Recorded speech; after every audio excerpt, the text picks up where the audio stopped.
Magkaiba yung mahal ka sa kaya kang ipaglaban. Oo, mahal ka niya. Pero ang tanong, kaya ka ba niyang ipaglaban? Yung mahal ka, puso ang nagdidikta nun.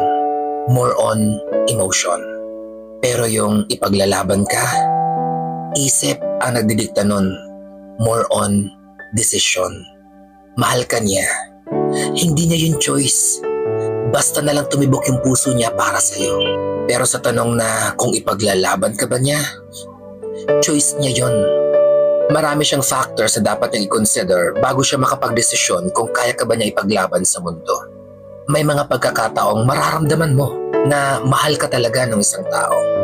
Ipapakita niya sa yung concern talaga siya sa'yo, pinagsisilbihan ka niya, at gusto ko talaga niyang paligayahin.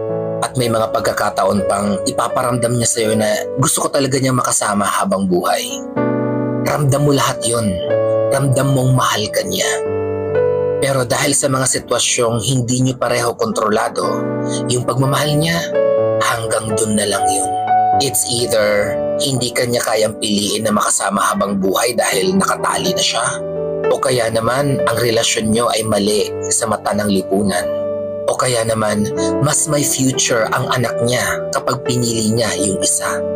Pwede din namang ayaw niyang ma-judge ng ibang tao kapag ikaw ang kasama niya. At marami pang ibang posibleng rason sa part niya. Pero ang masakit doon, alam mo at ramdam mong mahal ka niya. Nasa sayo ang puso niya, pero nakatali yung mga kamay niya. Kaya hindi ka niya maipaglaban sa mapanghusgang lipunan. May mga nagmamahal sa'yo na hanggang dun na lang, hindi ka niya kayang panindigan. Yung ang kaya niya lang ibigay sa'yo ay hanggang dun sa nararamdaman lang.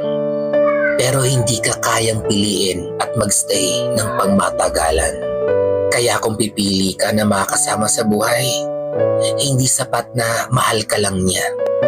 Piliin mo yung taong kaya ka din niyang ipaglaban sa iba. Yung taong hindi lang mag-stay sa moment ng kasiyahan. Yung sasamahan ka kahit sa kalungkutan. Masarap kasi sa pakiramdam yung hindi ka lang niya basta mahal. Yung alam mong kahit anong mangyari, lagi siyang nasa iyong tabi. Yung parang ang lakas-lakas mo na kahit anong pagsubok, alam mong nandyan siya sa tabi mo. Pero in reality, yung pagmamahal, nabubuo sa simula. Pero sa tanong na kaya ka ba niyang ipaglaban, nangyayari yon sa dulo.